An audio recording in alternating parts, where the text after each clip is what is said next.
Remdesivir to Bemzivir will go live to Dakar as Bangladesh is the first country to make a generic version of the COVID-19 treatment.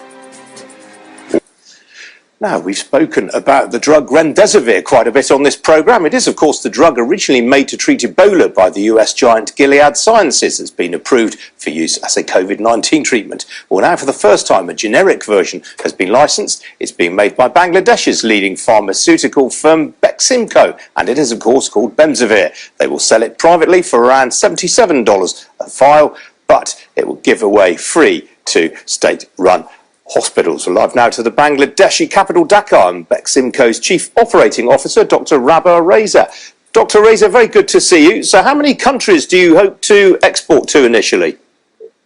Thank you for having me, Ian, on your program.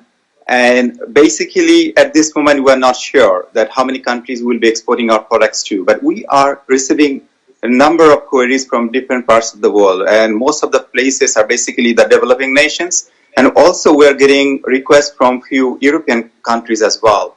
But today we're very happy that we have been able to launch Remdesivir and made it accessible for the patients in Bangladesh.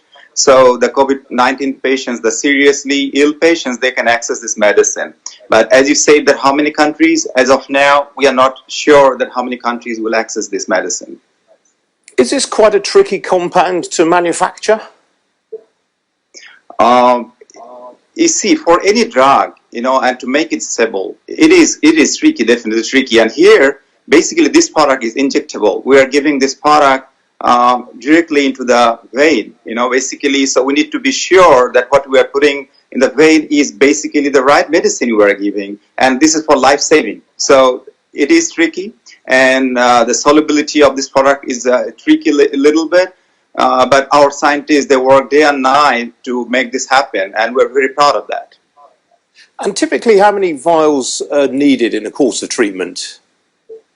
You see, the trials, there have been limited trials now in the US, and based on the trials, they say that it could be either 5-day course or 10-day course. So for 5-day, they start with 2 vials on the first day. And then following 4 days, 1 vial. So the total 6 vials needed. When it is 10-day course, it will be 11 vials. So day 1, 2 vials, followed by 1 vial each for the next 9 days. So either 6 vials or 11 vials over 5 days or 10 days. So potentially a course of treatment could be as much as $800 per patient.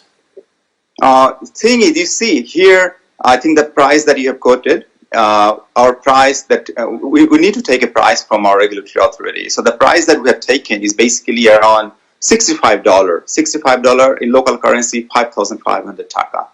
And for the government hospitals, we are giving this free in Bangladesh. So if we need to supply this to private hospitals, then we'll have to charge this 5,500 taka per patient.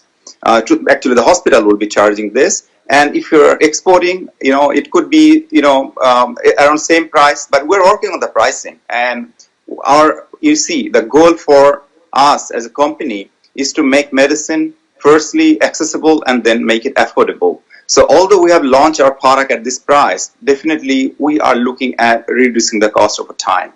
So yes, you're right that at this moment per vial is $65, but that we live in a country where affordability could be a problem. So that is why our management has decided that we'll be giving this medicine free of charge to all patients being treated in the government hospitals. And basically in Bangladesh, most of the patients, the COVID-19 patients, are being treated in government hospitals. So you can say that virtually this medicine is free in Bangladesh. Okay, Dr. Reza, we have to leave it there. Thanks very much for joining me. Good to see you. Thanks for having me, Ian. Thank you. Bye-bye. Now, at the beginning of the lockdown, there was a rush to